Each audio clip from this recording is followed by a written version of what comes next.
The panel. I hope for a feisty debate, not too feisty, of course. And I welcome in the old days David Nuttall to start us off.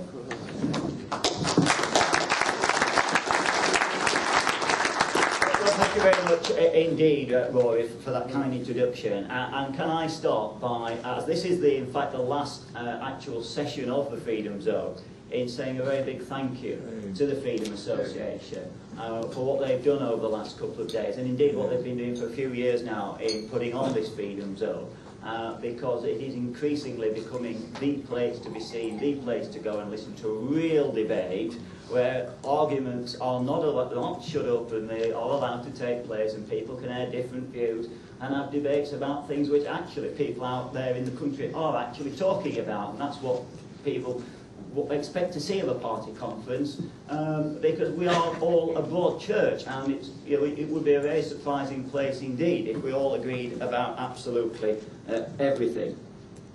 Now, the definition of what is it? Who is a true Eurosceptic?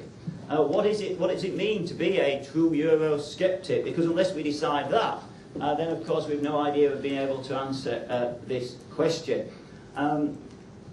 I would put forward the submission that anyone, really, who thinks that Europe is going in the wrong direction, the idea that we're moving towards a centralised European superstate, anybody who poses that is, to some extent or another, could be regarded as a Eurosceptic. Whether or not putting the word true Eurosceptic makes any difference is a matter that one might wish to debate. But I feel that, in fact, the vast majority of the British people are becoming Eurosceptics at various degrees.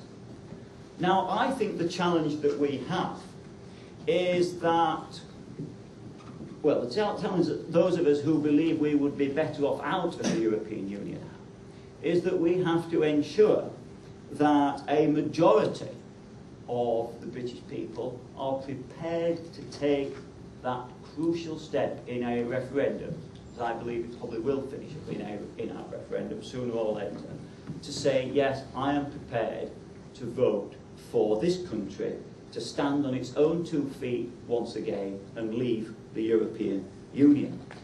And the work that the Better Off Out group had done in Parliament and established it's probably 6 years ago now by Philip, the fact that that group exists at all in Parliament is really just the tip of the iceberg in Parliament as to what's reflected in the country, where I know from my own association that the membership are almost to a man, if you want to be conscious about it, to a woman as well, Eurosceptic. Everybody nowadays is a Eurosceptic, and it's almost something to talk about, to mention, if I come across anybody in my association who is not in favour, at the very least, of a very substantial repatriation of powers. And mostly, they have come to the conclusion, as of course I have, and I'm sure many others in this room have, is that the reality is we're not going to get any powers back, any really meaningful powers back from Europe, and therefore the only solution is to have an in-out referendum and for this country to leave the European Union.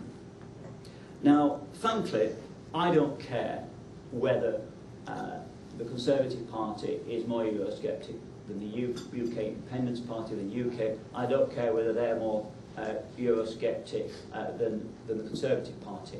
I am 100% Eurosceptic because my view is that we would certainly be better off outside of the European Union.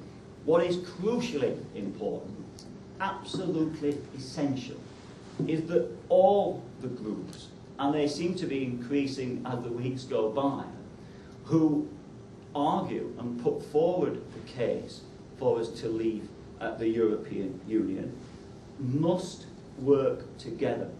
They must coalesce around a common set of arguments that we can put forward whenever the referendum debate comes.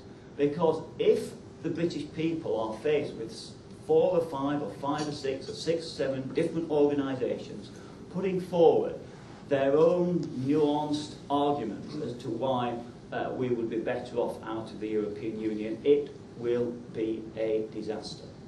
We have to unite around a common, single message, determine what are the messages that work, and agree that we will all stick to those messages. And it needs to be based on evidence-based research carried out by, I'm not a great fan of focus groups, but let's be honest about it, our opponents will be using focus groups. They'll be using every trick in the book to the establishment, and that's who we'll be up against. We're going to be up against an establishment, and they will use every trick in the book to try and keep the status quo and to keep us in the European Union. And let me say this as well, that just uniting the different groups on the right of British politics is not enough. What we must do, and to win a referendum is absolutely essential, we must get on board those to the left of the political spectrum who also believe in democracy and that this country would be better off having control of its own destiny. We will not win a referendum on the back of Conservative votes alone, or even on the back of Conservative and UKIP votes alone. We need to reach out across the political spectrum, and it might well be a bit odd if I'm sharing the platform with people who are on the far left of British politics, but frankly I care not about that. What matters is the issue. And if the issue is right, I don't mind whether they are members of UKIP or the Liberal Democrats or Green Party or Labour or the Communist Party for that matter, if it's the issue that matters. And we need to build a very wide cross-party coalition if we are to win. And most importantly of all, we must put together the arguments that will win that debate. We must be able to explain to the British people in very simple, straightforward, clear terms why it is that this country would be able to prosper outside of the European Union. And I believe, and I'm sure many in this room will believe, that it is perfectly possible for us as a nation to stand alone on our own 2 feet, and indeed without being bound down by all the rules and regulations and red tape that come out of Brussels. We will in fact be able to prosper as a nation in the 21st century. And it doesn't mean I'm a little Englander, it means I'm a great globalist, because I want this nation to be able to trade with the rest of the world and not be hidebound by an inward-looking European Union.